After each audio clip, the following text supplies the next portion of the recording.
Bienvenidos a los cursos bíblicos del Ministerio Llamada de Medianoche.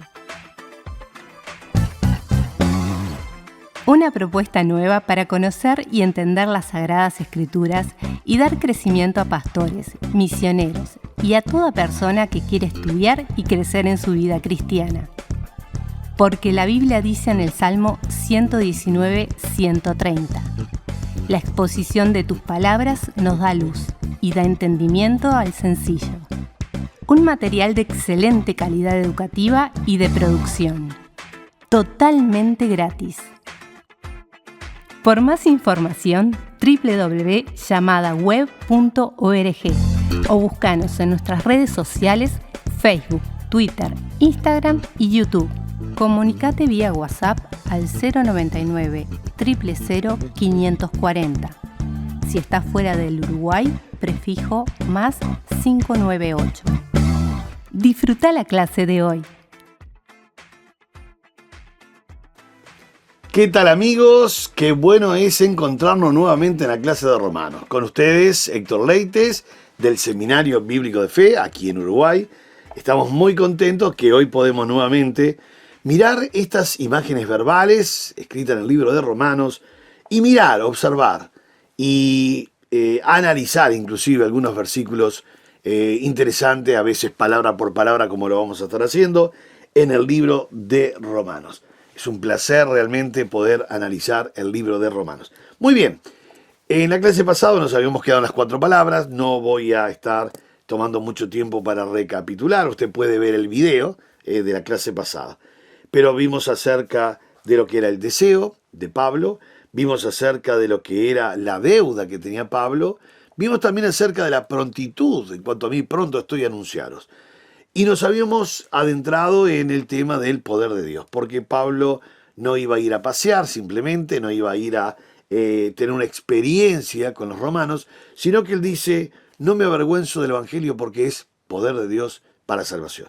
Y aquí es donde yo hoy quiero comenzar la clase de hoy, mirar algunos verbos enfáticos en cuanto a lo que es el poder de Dios y lo que produce también el poder de Dios. Nótese que estamos en Romanos capítulo 1, versículo 16. Pero antes que nada, tendríamos que estar sacando ya la amarilla. La tenemos aquí, la amarilla. Sacando la amarilla oficial de la FIFA esta, por causa de que usted todavía no abrió la Biblia. Usted no abrió la Biblia. Usted no tiene el papel y lápiz al costado. Y eso es amarilla. O sea que ya de entrada sacamos amarilla. Nunca se saca la roja directa, pero amarilla sí. ¿Por qué? Porque usted tiene que tener la Biblia abierta, un cuaderno, y en su mano ya tiene que recordar el bosquejo de Romanos. Lo vamos a hacer todas las clases, Condenación, justificación, santificación, continuación y transformación. Aquí está el bosquejo de Romanos, creo que se ve bien la mano ahí, muy bien. El bosquejo de la mano. Por supuesto que usted ya tiene que estar ahora colocando los versículos. Condenación, 1:18 a 3:20, que es lo que vamos a comenzar en el día de hoy. Mirar el tema de la condenación. Condenación, 1:18 a 3:20. Justificación, lo que sigue, 3:21 a 5:21. Santificación, 6, 7 y 8. Continuación, 9, 10 y 11. Y transformación del 12 al final. Usted debe ya en la tercera clase tener bien claro y de memoria el bosquejo de Romanos. Si no lo tiene, otra amarilla más por no haber aprendido el bosquejo de Romanos. Muy bien, dejamos las tarjetas de lado y vamos a lo más lindo, la palabra de Dios. Dice el versículo 16, Romanos 1:16, que tenemos que terminar la introducción. Dice: porque no me avergüenzo del Evangelio, porque es poder de Dios para salvación. Ya habíamos observado que hay varias palabras para poder: hijos, kratos, energeia, y esta que es dunamis. Dunamis es un poder que hace, un poder que actúa. De ahí salen muchas palabras como dinamismo, dinamita, dínamo. O sea, todas estas palabras indican algo está aconteciendo. Si bien la dinamita hay movimientos rápidos y grandes, también el dínamo genera energía también. Entonces, Ese poder de Dios, Pablo sabe que es un poder que es para salvación. No se trata de capacidad, de la formación de la persona, el esfuerzo, el dinero, el tiempo, el trabajo. Se trata del poder de Dios que es para salvación. Ahora, hay que ver algunos verbos y no lo podemos dejar afuera jamás. Miren, dice que es poder de Dios para salvación a todo aquel que cree. A todo aquel que cree. Como a mí me encanta el griego y me encanta detenerme en los verbos, del verbo pisteuo, este verbo creer no está simplemente en un presente, está en un participio presente activo. Esto en el griego indica la continuidad no solo del verbo, porque los verbos indican acciones, ya lo sabemos, pero no solo la continuidad de la acción, sino del pensamiento de acción, o acción de pensamiento, como dice el griego. Por lo tanto, habla de una actitud continua del que está creyendo. ¿Por qué digo esto? Porque a veces tenemos en la Biblia actos puntuales de creer, pero se llaman solamente consentimiento intelectual. ¿Qué quiere decir esto? En Juan 8, si usted lo va a revisar después, debería mirarlo, en Juan 8, versículos 30 y 31, dice que Jesús estaba hablando acerca del reino y estaba explicando algunas grandes verdades, y había terminado esa sección diciendo: mi Padre siempre está conmigo, porque yo hago siempre lo que le agrada.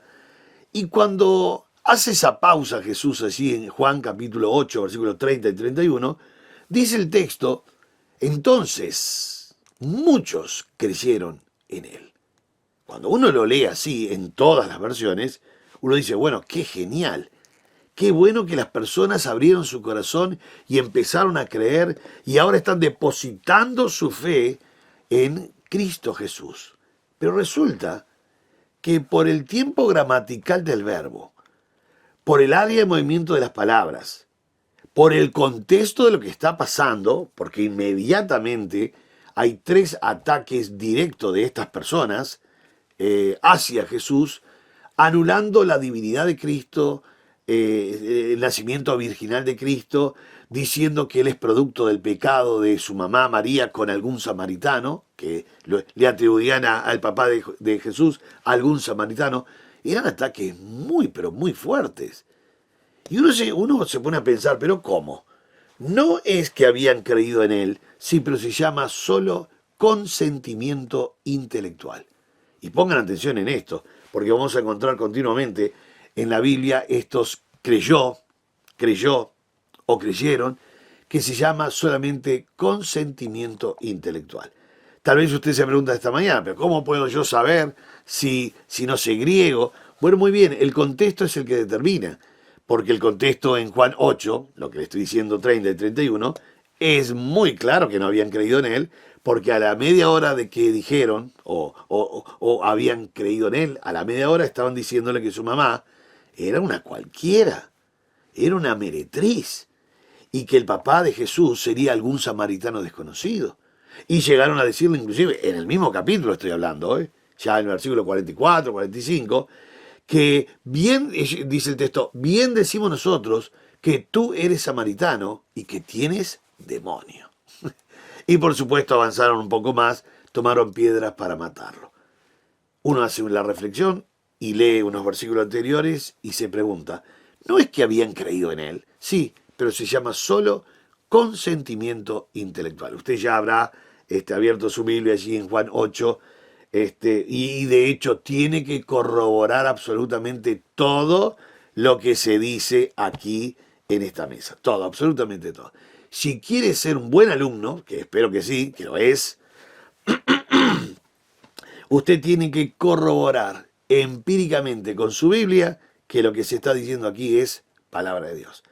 Porque así entonces es un buen bereano. Los bereanos escudriñaban cada día a ver si lo que Pablo había dicho era verdad y pasaba por las Escrituras. Muy bien, acá dice el que cree. Podríamos traducir al usar un participio presente activo, no solo para todo aquel que cree, sino para todo aquel que está creyendo en él continuamente. No algo puntual en un día X y después nunca más.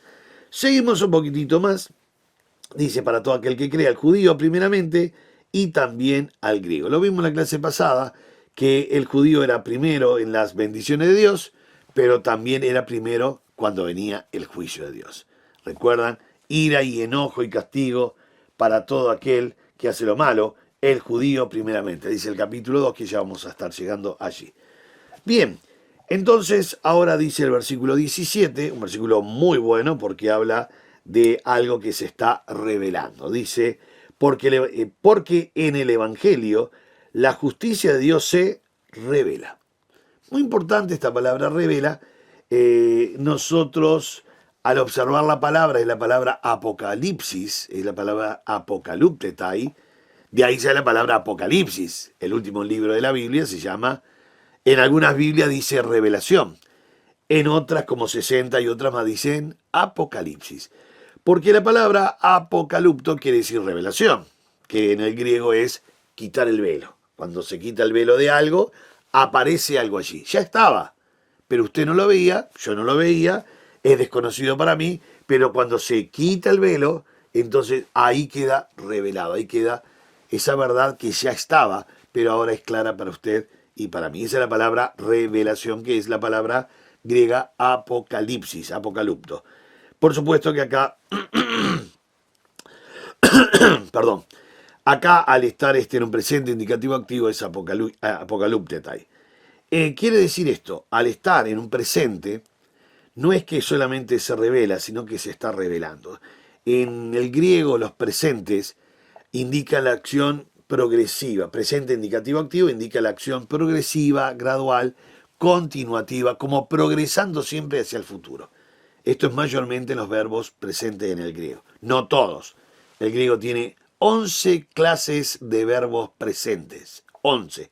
Pero mayormente los verbos presentes, indicativo activo, la acción se muestra como progresando, avanzando hacia el futuro. Por eso, no solamente el Evangelio, la justicia de Dios se revela por fe y para fe, sino que se está revelando continuamente. Esta justicia se podía percibir, esta justicia se podía ver desde el Antiguo Testamento, que se venía revelando por fe y para fe. De hecho, se está sacando el versículo de Habacuc 2.4, que el justo por la fe vivirá. Un versículo que se repite varias veces en la palabra de Dios. Por supuesto se va a repetir allí en Gálatas, en el Nuevo Testamento, en Hebreos también. Ahora lo tenemos aquí en Romanos. Más el justo por la fe vivirá. Qué interesante esto. No es por obras, no es porque se esfuerce la persona. Pablo llega a decir, no es del que corre ni del que se esfuerza, sino de Dios, que es el que da la salvación y el poder. Muy bien, más el justo por la fe vivirá. Esta frasecita con las preposiciones del verso 16, que el Evangelio, la justicia de Dios se revela por fe y para fe, esto es de donde procede y a dónde va, por fe y para fe. En el griego dice a o hacia y termina diciendo para fe, o sea, hacia donde va todo. Todo procede de Dios, de Cristo, y todo culmina en Cristo. Muy bien, ahora tenemos el primer bloque gigante de Romanos, porque todo lo que hemos visto en las dos clases anteriores y esta conclusión de versículos 16 y 17 es la introducción. Yo lo dejé afuera, ¿verdad?, de los dedos. Imagínense que la introducción es acá la parte de la palma de la mano. Pero ahora vamos a ingresar al bosquejo de Romanos, que es condenación. Como usted sabe, es 1.18 a 3.20. Y como estamos hablando de 1.18 a 3.20, ustedes, tengo que mostrarle dónde termina esta sección de condenación, porque así usted va a entender por qué comienza en 1.18 y por qué esta sección de la condenación, este gran bloque, el bosquejo, termina en 3.20. Fíjese que 1.18 comienza diciendo así. Vamos a ver el principio y el final para que usted entienda el bloque. Dice 1.18, porque la ira de Dios se revela desde el cielo contra toda impiedad e injusticia de los hombres que detienen con injusticia la verdad. Los hombres detienen con injusticia la verdad. Entonces, Uno dice, pero ¿Dios está enojado? Sí. La ira de Dios se revela. Al ser revela presente nuevamente, se está revelando continuamente. No es que se reveló en un momento de la historia, allá atrás. No, no, no, no, no, no. Dios sigue enojado con el pecado. Y la gente se sigue revelando y Dios sigue enojado con el pecado. Entonces, esto comienza ahora el gran bloque de la condenación. Y el hombre es culpable, el hombre es condenado. Pero no porque Dios lo esté condenando. Dios ya tiene estipulado el juicio. El hombre no está aceptando la verdad. Dios no está condenando, ya están todos condenados. Dios está salvando a esta humanidad. Entonces aquí comienza el gran tema de la condenación. Y es muy profundo. Y estamos hablando y mostrando en la Biblia por qué el hombre está condenado. Por qué la humanidad está condenada. Es muy claro el versículo 18, pero vamos a ver el final de esta sección, 3:20. Porque el primer dedo es condenación, 1:18 a 3:20. Y 3:20 dice, voy a leer 19 y 20 para que vea bien el bloque, pero sabemos que todo lo que la ley dice lo dice a los que están bajo la ley, para que toda boca se cierre y todo el mundo quede bajo el juicio de Dios. Todo el mundo quede bajo el juicio de Dios. Mira el versículo 20, que es donde termina el tema de la condenación. Ya que por la obra de la ley, ningún ser humano, pero ningún ser humano será justificado delante de él. Y explica el por qué, Pablo, terminando el versículo 20. Porque por medio de la ley es el conocimiento del pecado. Se darán cuenta, algo hipotético, ¿no? ¿Se imagina si la Biblia terminase en Romanos 3:20? Estábamos todos condenados, sin salida. Sí, hipotéticamente, si la Biblia terminase, si la historia terminase en Romanos 3:20, estamos todos condenados. Este es el gran bloque de condenación, 1:18 a 3:20. Por eso se dará cuenta ahora, ya que lo tiene cerca, lo voy a aprovechar, que el segundo dedo de la justificación, 3:21, escuche bien, 3:21, comienza el tema de la justificación. Miren lo que dice 3:21. Pero, ¿ven el pero? Muy buena conjunción adversativa. Va ahora a separar el asunto.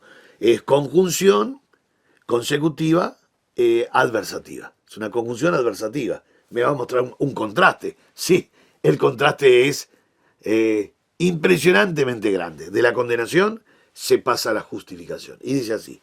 Pero ahora, mire cómo va marcando, aparte de la ley.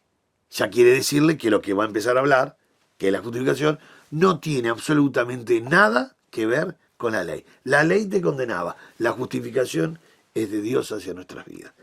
Aparte de la ley, o sea que esta justificación es aparte de la ley, se ha manifestado la justicia de Dios, testificada por la ley y por los profetas. Se dará cuenta ahora que a partir de 3:21 hasta 5:21 va a estar hablando de la justificación.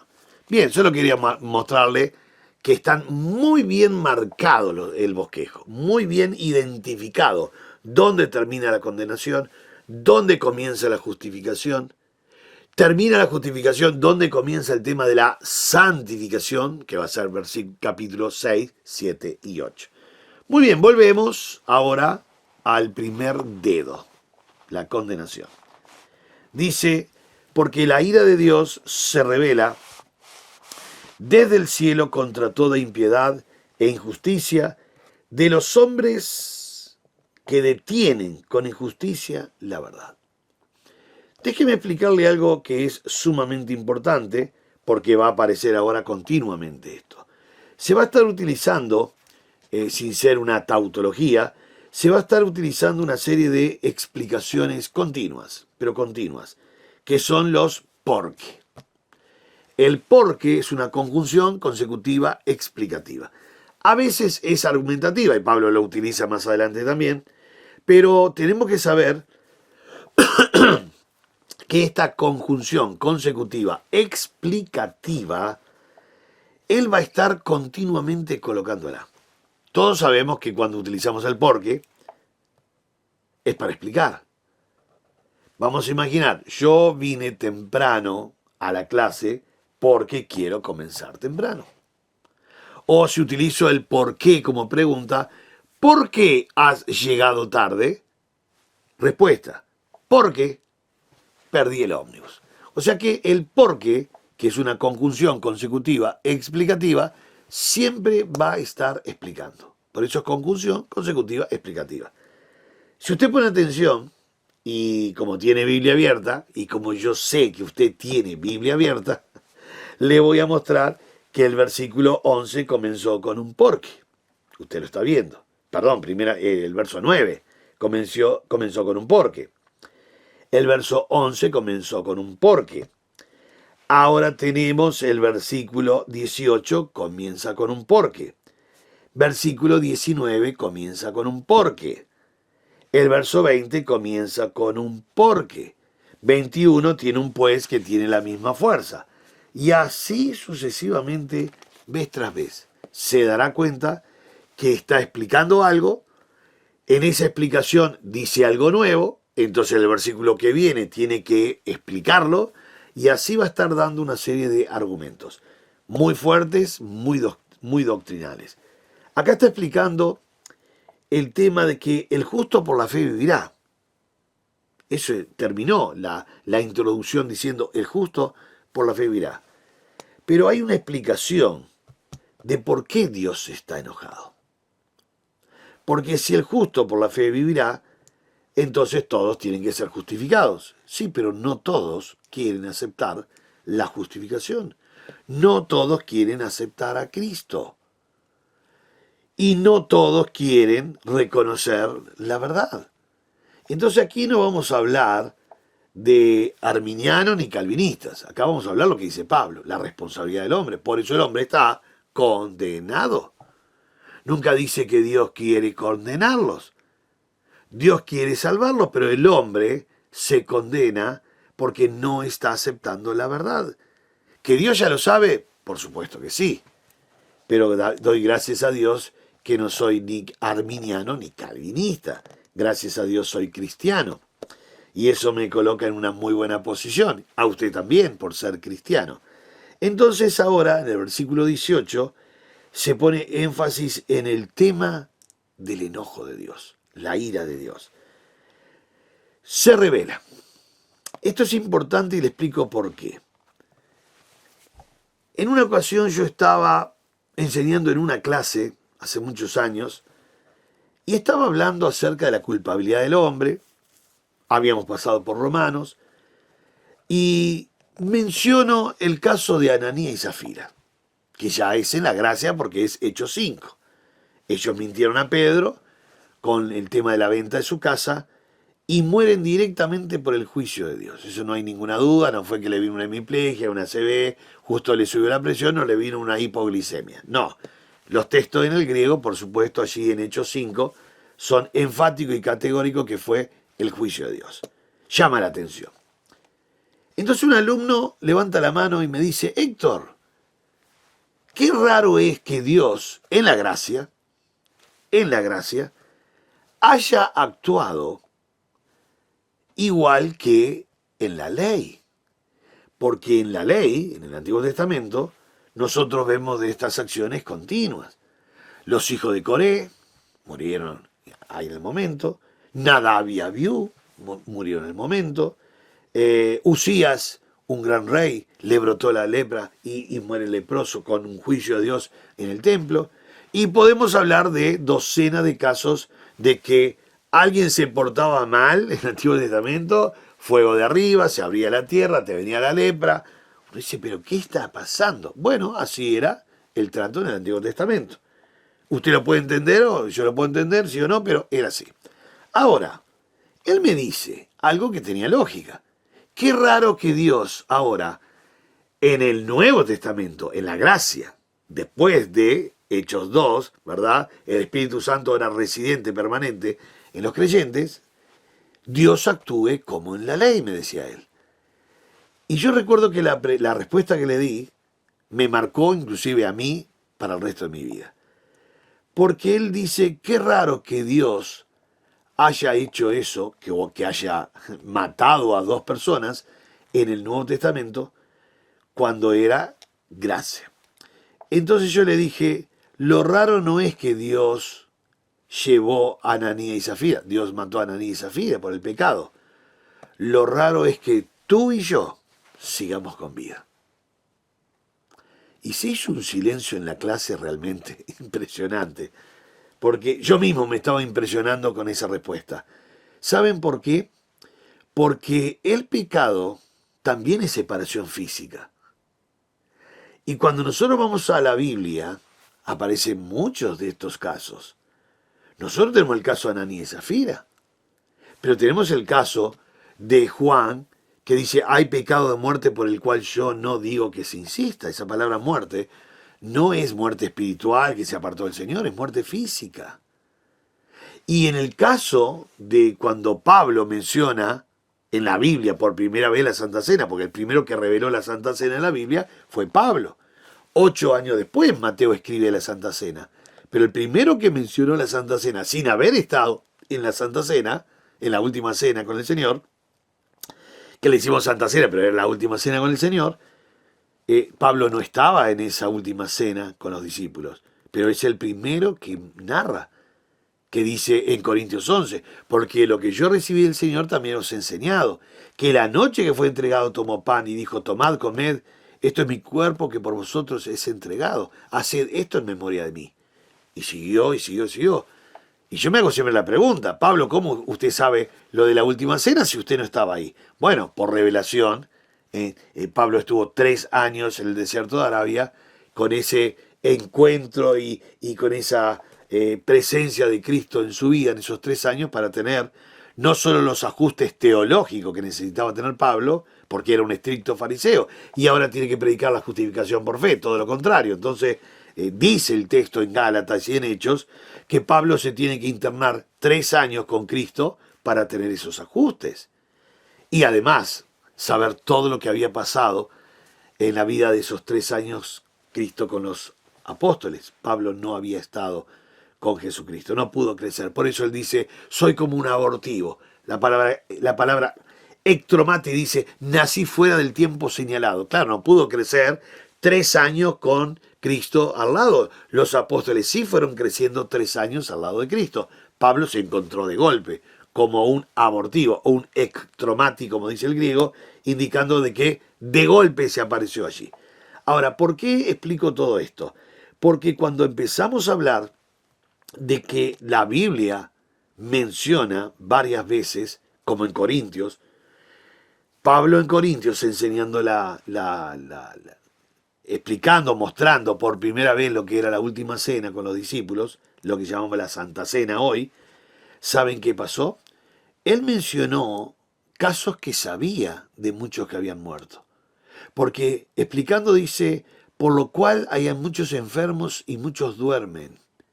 Muchos aplican ese duermen diciendo, bueno, no duerma espiritualmente en la iglesia, tome la Santa Cena correctamente. No. La palabra que está diciendo Pablo allí es que muchos han muerto por tomar la cena del Señor indignamente. Y esto hay que saberlo bien clarito en la Biblia. Y es muy clara la Biblia que el pecado no solo es separación espiritual, es separación física también. Y ahí viene la pregunta del millón en esta clase. ¿Cómo es que usted y yo cuando pecamos no morimos? ¿Acaso Dios está pasando por alto el pecado? Déjeme decirle algo sumamente doctrinal. El versículo dice que la ira de Dios se revela. Al ser revela tiempo presente del indicativo activo, no es que se revela puntualmente un día en su vida. La ira de Dios se está revelando continuamente contra el pecado. ¿Pero por qué no morimos? Porque la gracia no pasa por alto el pecado. La gracia te da tiempo cronológico para que procedamos al arrepentimiento. Si no nos arrepentimos, tarde o temprano, vamos a morir. ¿Pero qué hace la gracia? Algunos piensan que la gracia pasa por alto la ira de Dios. Bueno, estamos en la gracia. Gracias a Dios, estamos en la gracia. Hoy podemos hacer lo que queremos, podemos defraudar al Señor, podemos pecar, podemos hacer nuestra vida. Y Dios en su amor y en su misericordia tiene tanta gracia que pasa por alto un poco todo esto, porque estamos en la gracia. En el Antiguo Testamento no, venía un rayo del cielo, se abría la tierra, venía un fuego de acá, la lepra allá y te morías. Y hoy creemos que porque estamos en la gracia podemos hacer lo que queremos. Ananí y Zafira tal vez los pensó. Los que murieron en lo que se narra en Primera de Juan, tal vez pensaron lo mismo. Los que estaban tomando la Santa Cena indignamente de cualquier manera, pero en una forma de despreciar el sacrificio de Cristo, también pensaron que estaban en la gracia cuando tendrían su copita en la mano. Sin embargo, murieron. Y esto está en la Biblia, por supuesto, ¿no? Ahora, Dios no quiere la muerte del que muere. Eso viene de Ezequiel 18, pero eso está en todo el Nuevo Testamento. ¿Qué quiere Dios? Que procedamos al arrepentimiento. Primera Juan 2.1 es muy claro, ¿no? Porque dice, si alguno hubiere cometido pecado, abogado tenemos para con el Padre. No habla de una práctica de pecado, ¿eh? Cuidado con eso. Si alguno hubiere cometido pecado. Es un modo subjuntivo. El modo subjuntivo no indica una realidad. El único modo que indica la realidad es el indicativo. Después tenés indicativo, subjuntivo, imperativo y potencial.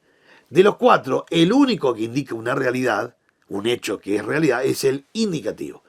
Pero lo que dice 1 Juan 2.1 es subjuntivo. Si alguno hubiere cometido pecado. En traducción de Montevideo, si alguien llegara a pecar a pesar de la clara prohibición de no hacerlo, sepa que tiene un abogado. Pero está hablando de un pecado puntual, no de una práctica. Para ese pecado puntual, usted y yo tenemos el abogado. Gracias a Dios. Gracias a Dios tenemos ese abogado para ese pecado puntual.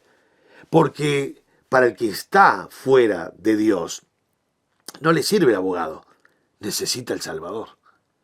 El abogado es para usted y para mí que somos cristianos. Para el que no es cristiano, que no tiene a Cristo en su corazón, el abogado no le sirve. Necesita el Salvador. Por eso, en el mismo libro de Juan dice que si alguno hubiera cometido pecado, abogado tenemos para con el Padre. Eso es 2.1 de 1 Juan. Pero 1 Juan 1.9 dice categóricamente que si confesamos, Dios es fiel y justo. Dos grandes cosas, ¿eh? Fiel y justo para perdonar nuestros pecados y limpiarnos de toda maldad. ¿Se dan cuenta lo que es un pecado puntual? ¿Se da cuenta lo que es una práctica de pecado? Para práctica de pecado necesita al Salvador, que es Cristo. Para un pecado puntual como el suyo y como el mío, tenemos un abogado. Por eso Dios no pasa por alto el pecado. La ira de Dios en la gracia no quedó más suave en cuanto al pecado, porque se ha dicho muchas veces que bueno, hoy Dios está más bueno, tiene más paciencia, es un Dios más veterano, es un Dios con mucha gracia, porque estamos en la dispensación de la gracia. Vuelvo a decirle, la ira de Dios, usted está leyendo, usted tiene Biblia abierta, debe tener. La ira de Dios se revela. Tiempo, presente, continuo y lineal. Así está el verbo. No es se reveló, no es se revelaba, pasado, no es se revelará. Es un presente continuo lineal. La ira de Dios se revela continuamente. Desde el cielo, contra. En el griego tiene pi para darle la fuerza que está sobre todo esto. Toda impiedad e injusticia de los hombres que detienen con injusticia la verdad se está deteniendo. Por supuesto aquí no está hablando de un pecado puntual. Recuerden el dedo. Yo le dije el primer día y voy a estar hasta el último día. Si usted se ubica en los dedos correctos, usted puede interpretar Romanos. Si usted quiere mezclar, no va a entender. El tema aquí es, el hombre está condenado sin Cristo. Acá no está hablando de un pecado puntual suyo y mío. Eso lo va a hablar en capítulo 6. Acá está hablando y quiere demostrar el escritor categóricamente que el hombre está condenado y lo único que lo puede salvar es Cristo. Que ese va a ser el segundo dedo, la justificación. Entonces, si usted se mantiene en el pensamiento de Pablo, él está diciendo, no se escapa nadie. La ira de Dios está contra el hombre que está deteniendo. Ahora, no es un pecado puntual, está deteniendo. Cuando aparece la palabra detienen con injusticia, es el verbo katejonton. Katejonton es frenar, oponerse rotundamente a las cosas de Dios. Por supuesto, no está hablando de un cristiano que ha pecado puntual. Está hablando del mundo sin Cristo, que no lo quiere. Tiene evidencias empíricas, pero no lo quiere. Tiene pruebas indudables, porque Dios se ha manifestado, pero quiere seguir rechazando a sabiendas quiere seguir rechazando. Vuelvo a poner énfasis en el verbo katejonto, detienen con injusticia la verdad. Hay un escritor, bueno, hay varios escritores, Meyer Perman, A.T. Robertson. Ellos ilustran algo interesante con katejonton, porque katejonton no solamente es detener, es querer tapar la boca a Dios y rechazar. Katejonton tiene la idea de poner la verdad. El hombre pone la verdad adentro de una caja, tapa la caja, le pone clavos, ¿verdad? Le pone la tapa, le pone clavos y por las dudas, él mismo corrobora, sentándose arriba de la tapa, de que esa verdad no salga. ¿Escuchó, no? Esa es la idea. Katejontos, la idea de katejontos es muy fuerte el verbo, porque es frenar, en el griego es frenar, oponerse rotundamente sobre algo. Pero consciente, ¿eh? No es que sin querer se me cayó la verdad y moví la tapa y justo se cayó y uno dice, ¿dónde estará la verdad? ¿Dónde estará la verdad? No, la coloca, la tapa, clava y se sienta encima, como diciendo, yo he vencido acá. La verdad está acá abajo, muy presionada. Esa es la idea de katejonton. Entonces uno dice, pero entonces son culpables. Son culpables. Ese es el tema de Romanos 1, 18 a 3, 20. El hombre está condenado, pero porque el hombre es culpable. No es que Dios dijo, usted, su cara no me gusta mucho, dice, usted es condenado. Y su cara sí me gusta, usted venga para acá. No. Usted mire muy bien lo que dice la Biblia. Ellos son los que detienen con injusticia, la verdad, son responsables. De hecho, mire lo que sigue diciendo ahora el versículo 19. Porque, ¿sabe qué quiere decir porque, no? Es una conjunción consecutiva explicativa. O sea, va a dar la razón. Él está diciendo por esto, por esta razón, para la revelación de la ira de Dios, va a mostrar la razón por qué Dios está enojado con el pecado y enojado con esta situación. Mire esto. 19. Porque lo que de Dios se conoce, la palabra y el verbo es gnosis. Acá es nonton, porque se conoce, en este caso se conoce, viene a ser un adjetivo, pero después va a ser un verbo. O sea que no solo lo que se conoce, sino que Dios da a conocer. Por eso no hay excusa. Porque lo que de Dios se conoce les es manifiesto. Perdone que insista tanto en los verbos. Usted dice, el leite otra vez con los verbos. ¿No vendrá otra clase más devocional? No, déjeme explicarle acá porque es doctrina. No dice le fue manifiesto. No dice le será manifiesto. Les es. En el griego, el verbo es un tiempo presente continuo del verbo eimi, para los que estudian griego. No se olviden que yo soy profesor de griego, entonces voy a estar continuamente con el griego.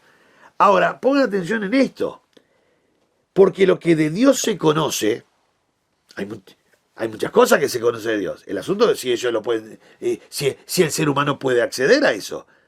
Si el pagano, como dice acá, la culpabilidad del hombre, si él no puede acceder, ¿qué culpa tiene? No, escuche bien. Les es manifiesto. Y aquí manifiesto ahora sí es prender la luz, fanerón. Les es continuamente, es presente continuo. No dice fue ni será, es manifiesto. Pero manifiesto aquí es fanerón, sí, Pero fanerosis quiere decir prender la luz. O sea que continuamente esta manifestación con la luz prendida llega a ellos, sí, porque el verbo le dice es manifiesto. No es que les fue manifiesto en un momento determinado de sus vidas y se terminó y ahora buscan y no encuentran nada. No, continuamente le es manifiesto lo que es la verdad de Dios para ellos. Pero mire lo que pasó. Léole de nuevo, porque lo que de Dios se conoce les es manifiesto, pues Dios se lo manifestó. O sea, que ahora sí quedaron en una situación que es de mucha culpabilidad. Porque no solo lo que Dios se conocía, lo que Dios llega a conocerse, se lo entregó a ellos y se lo está entregando al mundo continuamente, sino que ahora pone el énfasis. Ya se los dio. Pero ¿cómo ya se lo manifestó? Pues Dios se lo manifestó. La palabra manifestó, que es la palabra netamente efanerosen, porque es un tiempo auristo, quiere decir que colocó en sus conciencias y en sus corazones. Esto él lo va a explicar en el capítulo 2, que aunque no tengan ley, son ley para sí mismos, que es la ley de la conciencia. O sea que esta gente tiene un doble mensaje. El mensaje de Dios que se lo manifestó, porque manifestó es colocar dentro de ellos. Manifestó es efanerosen. Colocó Dios ese plan, la vida de Dios, el plan de Dios, la salvación de Dios, en sus conciencias, en sus corazones. Esta es la razón por la cual va a llegar a decir el escritor, no tienen excusa. Y a veces nosotros pensamos que, bueno, el vecino capaz que no tiene la capacidad de poder entender, no tiene la fe para poder creer. Mire, déjeme decirle, antes de terminar la clase, la tercera clase, déjeme decirle algo muy importante. Es una buena frase del mundo que muchos cristianos se la creen. Vamos a imaginar que yo voy a la casa de alguien y dice, mire, señor Leites, yo lo felicito a usted, la verdad lo felicito, la fe que usted tiene, la impronta de evangelizar, si hace frío usted sale, si hace calor sale, va a la iglesia, cree en Dios, en Cristo. Yo lo felicito. Le voy a explicar el por qué lo felicito, señor Leite, porque a mí me encantaría tener la fe que usted tiene. A mí me encantaría tener la fe que tienen los evangelistas, que pueden creer en Dios, en Cristo, en todo lo que dice el texto bíblico. Mire, sinceramente le digo de todo corazón, me encantaría tener la fe, pero no me alcanza la fe, no puedo creer, me falta. Dios debe saber que me falta fe para yo poder creer en Cristo, en Dios. Yo no he visto una mentira tan grande en mi vida. Porque ese mismo vecino, el Leite le pregunta, vecino, ¿qué es lo que tiene la muñeca? Y si una cinta roja me cuida la envidia. ¿Una cinta roja? Sí. ¿Y qué es lo que tiene allí? Y dice, esto es una patita de conejo para la suerte. ¿Una patita de conejo para la suerte? Vecino, ¿y esto que tiene aquí en la oficina qué es? Y dice, esto es una pirámide de plástico. ¿Y qué simboliza la pirámide de Egipto? ¿Esto que es una réplica? ¿Es un souvenir de Egipto? No, dice, esto es una pirámide, esto larga energía. Energía, vecino. ¿Pero tiene alguna pila o algo que larga alguna tensión de 1,5 volts hacia arriba? La miro así. Digo, vecino, ¿no tiene pila esto? No, esto no tiene pila. Esto es una pirámide traída de no sé dónde, y tiene energía. ¿Usted no siente una energía acá? Digo, la verdad que no, tengo calor, le digo. Digo, vecino, ¿usted cree en la cinta roja? Sí, lo felicito. ¿Usted cree en la patita de conejo? Sí, lo felicito. ¿Y arriba cree que esta pirámide de plástico larga energía para toda la pieza acá? Sí. Pero lo felicito, me encantaría tener la fe que tiene usted, vecino. Otra pregunta, vecino, antes de irme. ¿Usted cómo piensa que se formó el mundo? Y me dice, pero don Leite, un átomo se peleó con otro átomo, le puso una bomba brasilera, explotó el mundo y en ese Big Bang se hizo el mundo. Vecino, espere un poquitito. Usted me está diciendo que una explosión se pelearon los átomos dejó el mundo inclinado 23 grados para que haya las estaciones, rotando y trasladando en el momento justo, con la fuerza centrípeta, porque si no tendríamos que salir volando, con la fuerza centrífuga correcta, la fuerza de gravedad para no estar flotando, pero además la distancia justa del Sol, o si no estaría todo quemado, o si estuviese más lejos era todo hielo, pero además la distancia justa de la Luna, porque si la Luna estuviese un poquito más cerca, los mares taparían el continente 2 veces al día. Vecino, dígame sinceramente, ¿usted cree que el mundo fue formado por una explosión? Claro, está comprobado, dice él. Vecino, ¿cómo me encantaría tener la fe que usted tiene? Usted tiene muchísimo más fe que yo. Porque usted cree que el mundo se formó poniendo piezas de reloj en un balde, tira una bomba, se mueve todo y salta un reloj suizo andando al lado. No me alcanza la fe, vecino. Yo creo que hubo un diseñador, un gran relojero, que armó todas las piezas en su lugar, le dio cuerda y están dando en hora el mundo. Es más lógico lo que yo digo, ¿verdad, vecino? Que el reloj suyo o el mío lo armó un relojero y están dando. Usted no va a pensar que este reloj se armó por arte de la imaginación y de una bomba. Habían cientos de piezas de reloj adentro de un balde, se tiró una bomba, se movió todo, explotó y saltó un reloj suizo andando y en hora. ¿Usted cree eso, vecino? No, eso no. ¿Cree lo del relojero, verdad? Sí. Bueno, ¿vio? Hay que tener más fe para creer lo que usted cree. Cinta roja, patita de conejo, la pirámide, la ristra de ajo en la puerta. Vecino tiene mucho más fe que yo. ¿Entendió lo que hice? Porque muchos cristianos piensan que el vecino no tiene la fe para creer en Dios. Tiene más fe que usted y que yo. Pero muchísimo más fe. Le dije una vez a una persona que no creía en Dios, ¿no? Era muy ateo. Y le digo, ¿vos crees en Sócrates, Platón, Aristóteles, Demóstenes, Eurípides, Epímenes? ¿Vos crees en estos filósofos griegos? Sí, claro. Te felicito, tenés 500 años más fe que yo. Porque estás creyendo en personas,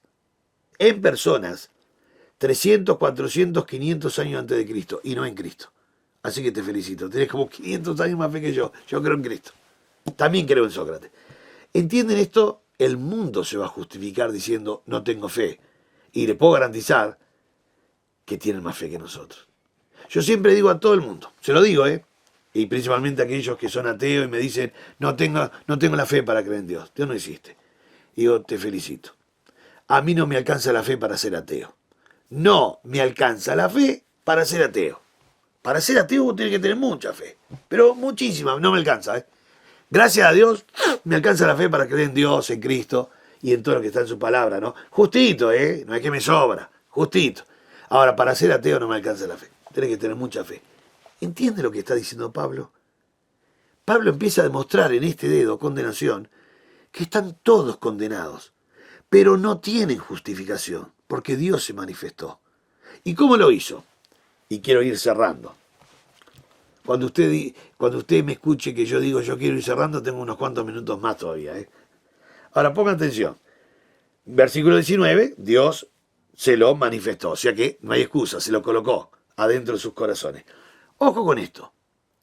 Alguien un día me preguntó, ¿cómo puede Dios mostrar esa manifestación de Dios en los corazones, en la conciencia, y mostrar ese plan de Dios de la salvación y la justificación?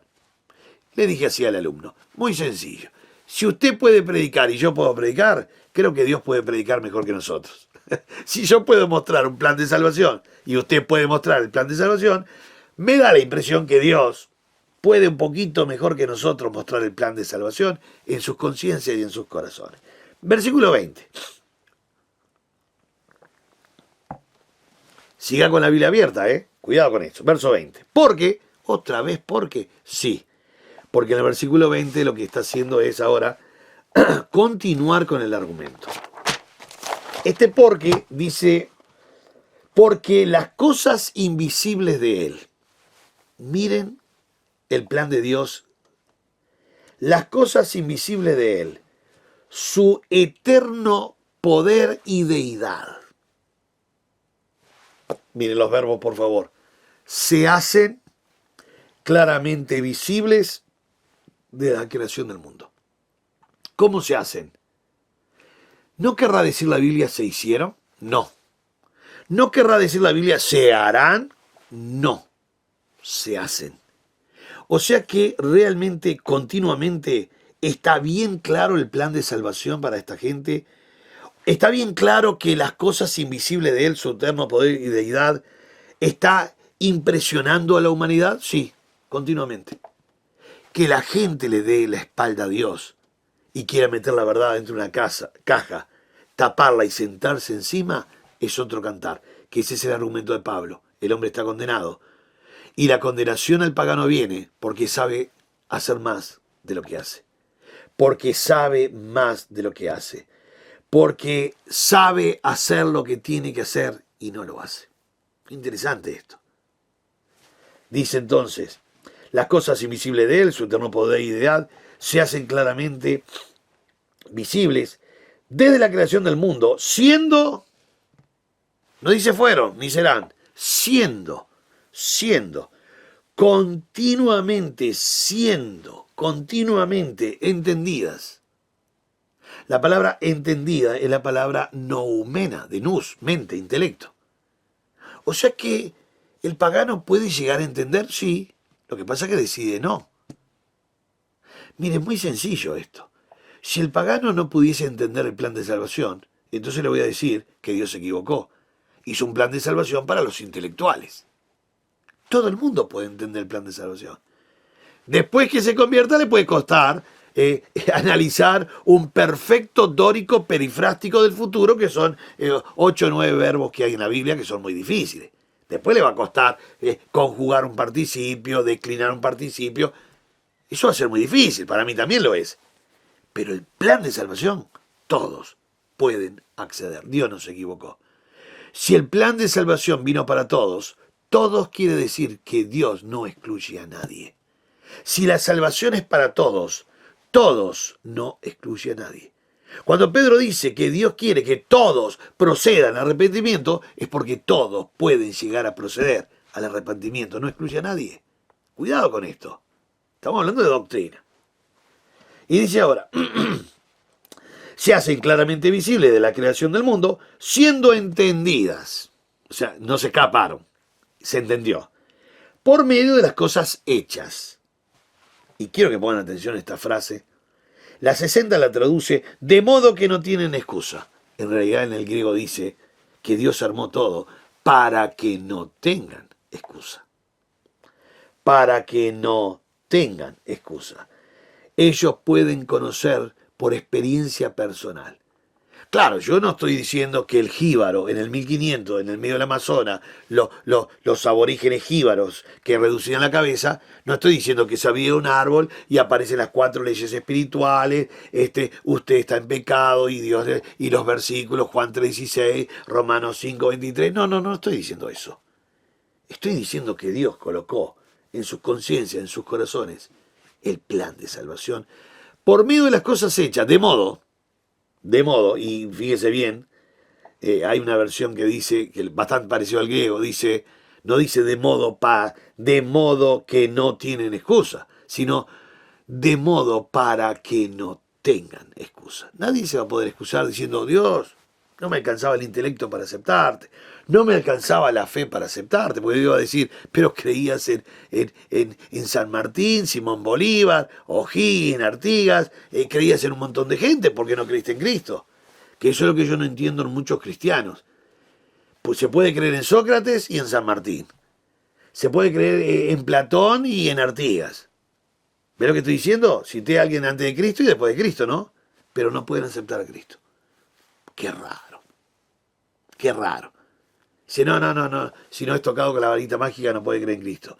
Pero puede creer en Sócrates, sí. Puede creer en San Martín, sí. ¿Y en Cristo? No, en Cristo no. Es casi un chiste, ¿verdad? Cuando Dios quiere que todos procedan al arrepentimiento. Cuando Dios no quiere la muerte del que muere.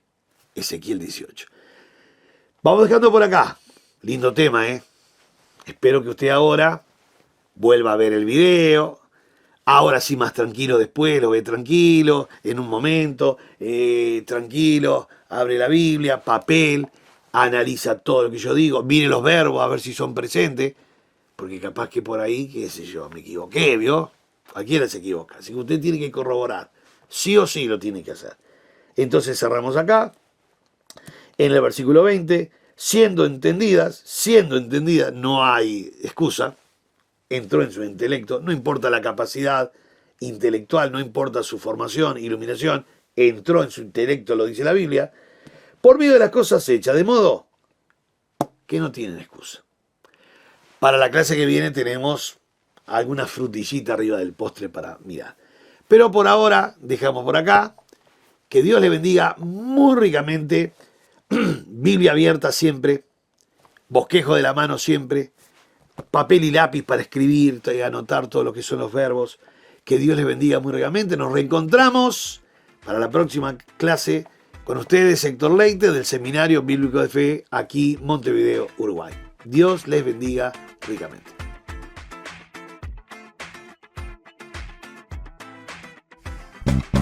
Esperamos que esta clase haya sido de edificación. Recuerda que en nuestra página web www.llamadaweb.org podrás encontrar el complemento de esta clase con las notas y material extra. Busca la pestaña Cursos Bíblicos y regístrate para tener más material totalmente gratis. Gracias a todos los que ofrendan para que este material siga produciéndose.